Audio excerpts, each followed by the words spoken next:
Y con el tema de la salud vamos a conversar con la psicóloga Ivonne Guzmán, con quien vamos a tratar el tema de las conductas juveniles, su peligrosidad y cómo manejarlas, si no es que ya hemos aprendido el terror que nos da cuando tenemos que comenzar a lidiar con esa pubertad y esa inclinación a la soberbia, a la autosuficiencia, cosas que no nos enseñaron a nosotros manejar, pero que en algún momento tenemos que comenzar a aprender. Buenos días, doctora. ¿Cómo está usted? Todo muy bien, gracias a Dios, Franklin. Gracias por invitarme nuevamente. Muchas veces nos sorprende el crecimiento de nuestros hijos. Pensamos que siempre son pequeños, que son niños, que son manejables. Que tantas cosas nos hizo falta enseñarles para que podamos precisamente servir de guía y de tomarlos de la mano y caminar juntos y decirles qué tantas cosas pueden y deben hacer, que muchas veces para el niño y el adolescente es su frontera, es su territorio y se convierte en un conflicto al interior de la familia.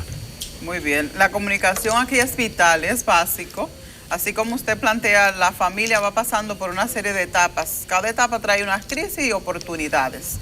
Los adolescentes son un verdadero reto para los padres, o sea, para la familia como tal, porque cada uno de esos adolescentes, en momento de pasar de la niñez a la adolescencia, genera su organismo una serie de crisis que pueden llevarse a conflictos dependiendo de qué tanta aceptación tengan ellos de sí mismos y cómo reciban y no reciban esa comunicación que tienen con sus padres. La disciplina al interior del núcleo familiar, porque muchas veces hablamos de familia y planteamos un tema ideal, padre, madre, hijos. Sin embargo, ya con la disfuncionalidad y las diferencias, la no compatibilidad de la personalidad de los padres hace que uno de los padres o sobreproteja a uno de los hijos u otro sea casi un opresor dentro de esa misma familia. Muy bien, cuando usted plantea eso de la disciplina positiva es muy importante. Trabajar en comunión los roles parentales, mamá y papá.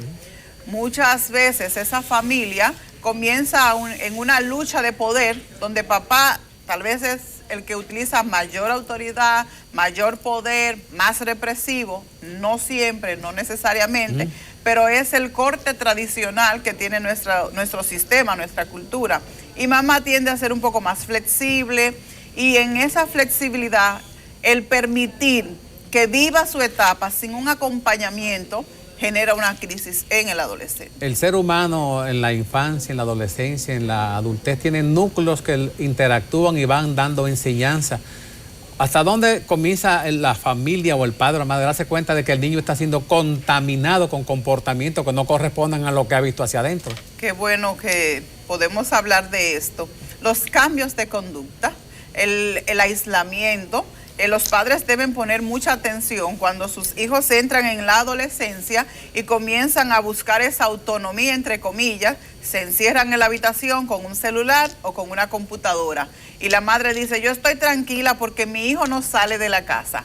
Pero, ¿qué está haciendo en esa habitación, a puerta cerrada, con un computador, Franklin, con un televisor o con un celular? Sí. ¿Cuáles son sus redes de apoyo externa, llámese sus grupos de iguales, sus pares, sus amigos? El tema de los riesgos que pueda darse en una adolescencia, si es bien tratada por sus padres, por esa comunicación de los padres, entonces no tenemos por qué tener miedo con los grados de peligrosidad que pueda traer la conducta. Y cuando hablo de peligrosidad, si mi hijo tiene una amistad no conocida por mí y esos son consumidores de algún tipo de sustancias no controladas, entonces la probabilidad de que caiga en una situación de vulnerabilidad que lo lleve a la peligrosidad es más alta.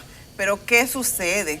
De una vez de que ese joven ya comienza con el consumo, entonces puede desarrollar otras conductas que son mucho más de riesgo, como es la criminalidad, por un uso de sustancia que le genera una enfermedad ya orgánica y psicológica. Generalmente ya cuando hay una iniciación en el consumo de sustancia controlada o estimulante, o cosas que no corresponden a la información que maneja el padre o la madre, porque muchas veces nuestros hijos van a lugares que nosotros hasta desconocemos, salen, solamente lo vemos en la puerta o se les presta el vehículo y se desaparecen hasta la madrugada.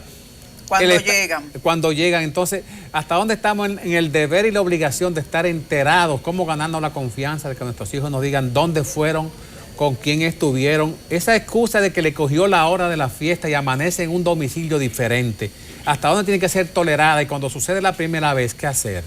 Bueno, hay que anticipar de que no suceda, y si sucede, tener el control de lo que está sucediendo. Repito que la comunicación aquí, Franklin, es vital, es necesario. Hay padres que dicen, mi hijo está con tus amigos.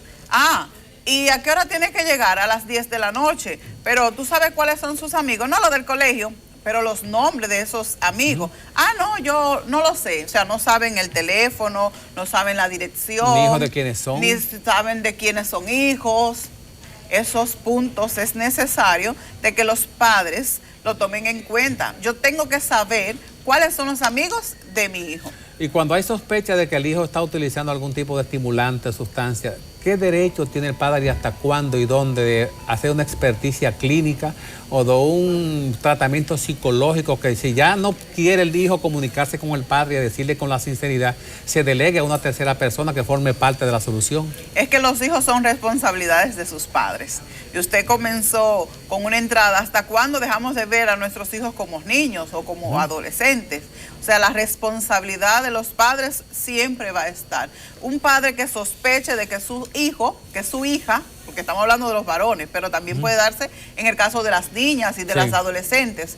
Un caso de que yo sospecho de que mi hijo está en riesgo, tengo la responsabilidad de asumir un compromiso terapéutico con un profesional. Si yo no tengo ya las competencias necesarias para poder intervenir como padre, entonces yo necesito una ayuda profesional, porque hoy es un problema de los padres, mañana es un problema de la sociedad. Sí. Entonces es como un círculo cada vez más vicioso que debemos de evitar como padres. Hay padres que corresponden a un ciclo histórico generacional, que somos análogos o son análogos y no manejan la tecnología. Y los niños y los jóvenes manejan el celular con las aplicaciones y las cosas modernas. ¿Hasta dónde el padre tiene que aprender a cómo intervenir en una aplicación que le mantenga informado con quién y qué habla o qué escribe su hijo? Franklin, los hijos, de una vez de que un padre le suministra un aparato tecnológico, debe de darle cuáles son los criterios de uso. Hay jóvenes que tienen 9 años y tienen cuenta en Facebook y se tiran fotos y la suben y la envían con y la ingenuidad del peligro.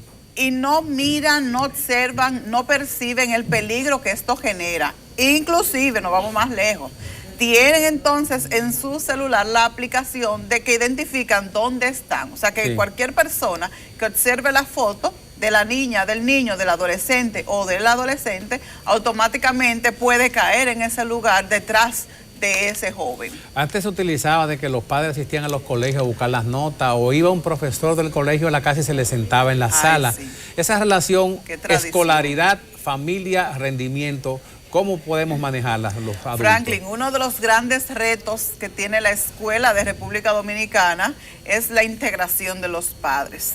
Esta industrialización. Pero le exigimos a los profesores que hagan el papel de padre.